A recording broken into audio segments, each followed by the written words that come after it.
Hello दोस्तों, welcome to my story voice, जहां मैं कहानियां सुनाती हूं। आज की एक थ्रिलर स्टोरी है ऑनलाइन धोखा। ये कहानी में देखते हैं कि धोखा देने वाला खुद ही धोखा कैसे खाता है। पब में चकाचक रोशनी फैली हुई थी। सभी लोग नशे में झूम रहे थे। हॉल में धीमा सा म्यूजिक गूंज रहा था। राजीव और मयंक भी नशे में थे। वो एक दूसरे की तरफ देखकर मेज पर बैठे हुए थे। तभी मयंक, यार बहुत दिन हो गए, कोई तितली नहीं फंसी। राजीव ने वहां मौजूद लड़कियों पर निगाह मारते हुए कहा। सही कह रहा है यार, यहाँ कुछ करना पड़ेगा। पता नहीं आजकल की लड़कियां कैसी हैं, जरा सा भाव तो दे दो, शादी की बात शुरू। मयंक ने मुंह बनाते हुए कहा। राजीव ने सहमति में गर्दन हिलाई और अपने विस्की के गिलास को उठा लिया, तो मयंक ने भी ऐसा ही किया। दोनों काफी देर तक लड़कियों की बातें करते रहे। जब वह पब से निकले तो उनके पैर लड़खड़ा रहे थे। दोनों अपने हॉस्टल की तरफ चल दिए। राजीव ने अपनी कार को हॉस्टल की तरफ मोड़ दिया। राजीव दिल्ली में रहता था। पापा बहुत बड़े बिजनेसमैन थे, पैसों की कमी नहीं थी। फिलहाल राजीव देहरादून में पढ़ाई कर रहा था। हॉस्टल में रहता था, वहीं मयंक उसे मिला था। तब से वो दोनों दोस्त बन गए, पर दोनों बिगड़े हुए थे। शराब और शबाब की शौकीन, ना जाने कितनी लड़कियों को फंसाकर उनकी जिंदगी बर्बाद कर चुके थे। उनका यही शौक था जो दिन ब दिन बढ़ता जा रहा था।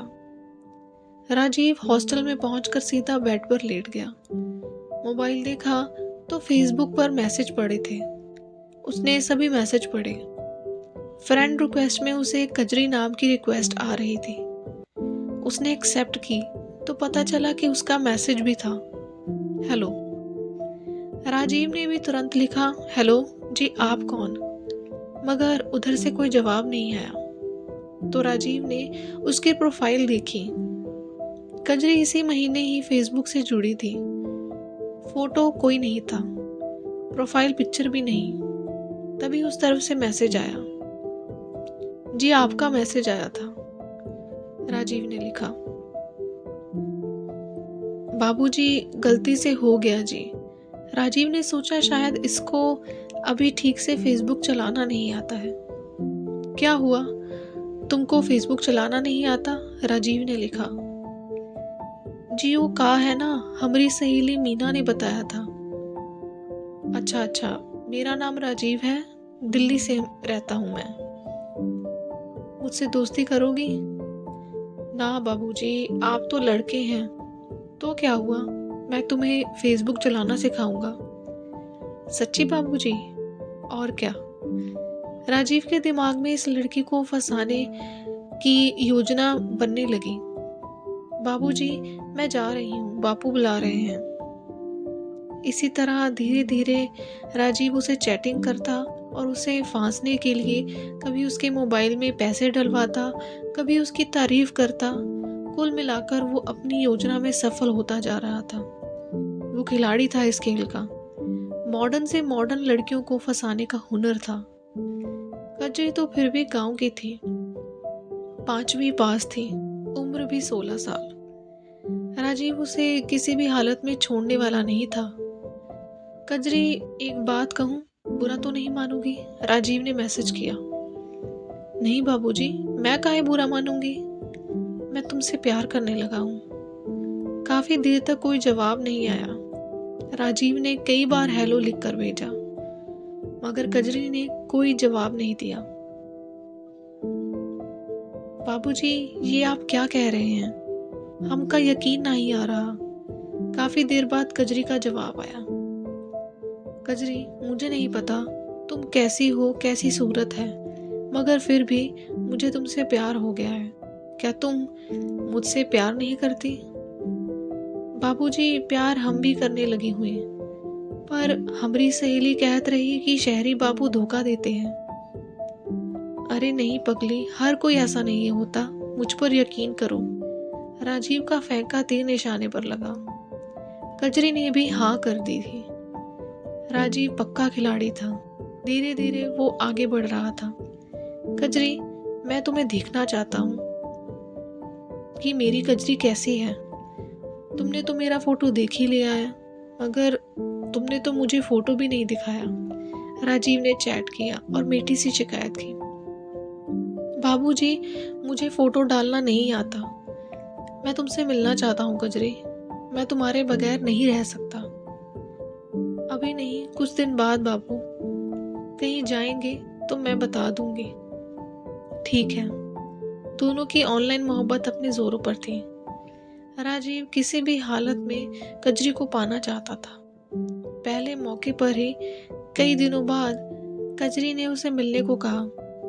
राजीव ने भी हाँ कर दी। आखिर वो दिन आ ही गया था जिसके लिए उसने इतना ड्रामा किया था। वो कार में सज धज कर गांव के लिए निकल गया। गांव के बाहर गाड़ी रोक के कजरी का नंबर मिलाया। हेलो कजरी, कहाँ हो? बाबूजी, मैं बाग में हूँ, वहीं आ जाओ। राजीव ने देखा, थोड़ा आगे ही आम का एक लंबा चौड़ा बाग था। उसने गाड़ी वहीं ले जाकर खड़ी कर दी और बाग में घुस गया। थोड़ा आगे जाकर ही उसे एक लड़की दिखाई दी। बेहद खूबसूरत थी वो। राजीव ने कहा, कजरी, मैं राजीव। कजरी ने गर्दन हाँ में हिलाई। राजीव ने उसे गले लगा लिया। शर्माती हुई कजरी भी उसकी बाहों में सिमट गई। तुम बहुत खूबसूरत हो कजरी। कजरी शर्माते हुए बोली, बाबूजी, आप भी। दोनों बहुत देर तक बातें करते रहे। राजीव ने कस्में वादे किए कि वो सिर्फ कजरी से ही शादी करेगा। कजरी, चलो कहीं घूमने चलते हैं। कहाँ बाबूजी? बस वैसे ही सड़कों पर। मगर बापू आ गए तो? कुछ नहीं होगा, हम जल्दी आ जाएंगे। कार से जाएंगे तो जल्दी वापस लौट आएंगे। मगर छोड़ो, आओ। कहकर राजीव ने उसे गाड़ी की तरफ ले लिया और गाड़ी मयंक के फार्म हाउस की तरफ मोड़ दी। चाबी उसने पहले ही ले ली थी। पूरा प्लान था। आधे घंटे बाद गाड़ी फार्म हाउस में थी। बाबूजी, ये हमका कहाँ ले आए? अरे कहीं नहीं, ये मेरे दोस्त का फार्म हाउस है, आओ। मगर राजीव उसका हाथ पकड़कर अंदर ले गया। फार्म हाउस बिल्कुल खाली था। अंदर कमरे में पहुंचकर राजीव ने दरवाजा बंद कर लिया। ये क्या कर रहे हो बाबूजी? दरवाजा काहे लगा दिया? इतने दिन बाद कजरी तुम मुझे मिली हो, मैं तुमसे प्यार करूंगा। इतना कहकर उसने कजरी को बाहों में भर लिया। यह सब देख कजरी घबरा उठी, अपने आप को छुड़ाने लगी। नहीं बाबूजी, शादी से पहले नहीं। शादी भी हो जाएगी, कुछ गलत नहीं है। नहीं बाबूजी, ये गलत है, हमका घर जाने दो। मगर राजीव ने नहीं सुनी। उसे तो सिर्फ कजरी दिखाई दे रही थी। कजरी पूरी कोशिश कर रही थी छूटने की, मगर राजीव की पकड़ बहुत मजबूत थी। कजरी पूरा घबरा चुकी थी। बाबूजी, मैं शोर मचा दूंगी। राजीव को गुस्सा आया। शोर मचाएगी? हरामजादी, शोर मचाएगी? एक थप्पड़ उसने कजरी के गाल पर मारा। कजरी की आंख से आंसू बाहर निकले। वो धोखा खा चुकी थी। राजीव ने उसकी नहीं सुनी। कमरे में कजरी की चीखें गूंज रही थी, मगर राजीव पर कोई असर नहीं। लुटी पिटी कजरी को राजीव गांव के बाहर छोड़कर चला गया। राजीव नशे में था। राजीव नशे में हॉस्टल पहुंचा। कपड़े बदलकर सोने की तैयारी कर रहा था। कजरी से अब चैट का मतलब नहीं था, तो कजरी को ब्लॉक कर दिया था। तभी राजीव के दरवाजे की बेल बजी। उसने दरवाजा खोला। बाहर वार्डन खड़ा था। उसने राजीव को एक लिफाफा दिया। राजीव ने पूछा, कौन दे गया है? तो उसने कहा, कोई लड़का था, आपका दोस्त बता रहा था। दरवाजा बंद करके उसने लिफाफा खोला तो पैरों तलों से जमीन निकल गई। नशा उतर चुका था और माथे पर पसीना था, हाथ कांप रहे थे। लिफाफे में उसके कजरी के साथ की ये जबरदस्ती की फोटो थी। राजीव जबरदस्ती करता हुआ साफ दिखाई दे रहा था। फोटो के साथ एक लेटर भी था और उसमें लिखा था, राजीव, मेरे पास तुम्हारे और भी फोटो हैं, ऐसे ही सोच रहा हूँ फेसबुक पर पोस्ट कर दूं। मगर मैं नहीं चाहता कि कोई शरीफ आदमी बदनाम हो। इसलिए आप बस 5 लाख रुपए लेकर एक सुनसान बहुत बड़ा बंगला है वहां आ जाओ। तुम्हें ढूंढने में परेशानी नहीं होगी। चालाकी कोई नहीं, कल शाम अकेले। बस इतना ही लिखा था। राजीव के जिस्म से जैसे जान ही निकल गई हो। वो सोच रहा था कि कौन हो सकता है यह जो मुझे ब्लैकमेल कर रहा है, और उसने फोटो कब खींची। दिमाग सुन पड़ गया था। मगर अब क्या हो सकता था। उसने तुरंत 5 लाख रुपए का इंतजाम किया। अगले दिन राजीव शाम को वो बंगले के बाहर खड़ा था, मगर उसे कोई नहीं दिखाई दिया। अंदर की तरफ गया, उसे एक अपने ही उम्र का लड़का दिखाई दिया।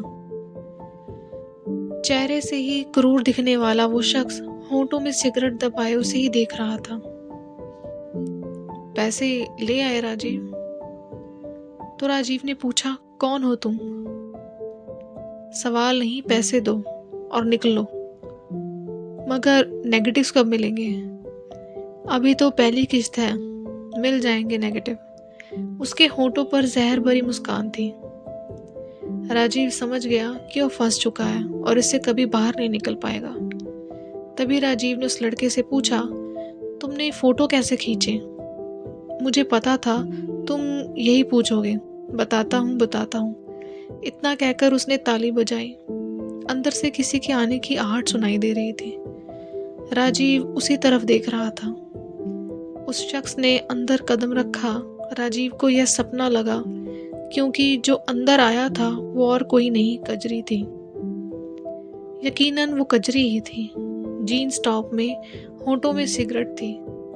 बड़ी अदा से चलती हुई वो राजीव के पास पहुंची और सिगरेट का धुआं राजीव के मुंह पर छोड़ते हुए बोली, कैसन हो बाबू? राजीव हैरानी से उसे देख रहा था। कजरी, तुम? कजरी उर्फ नेहा। तुम क्या सोचते हो तुमने मेरा फायदा उठाया? नहीं, मैंने खुद अपना फायदा उठाने दिया। क्या समझे? ये मेरा साथी है।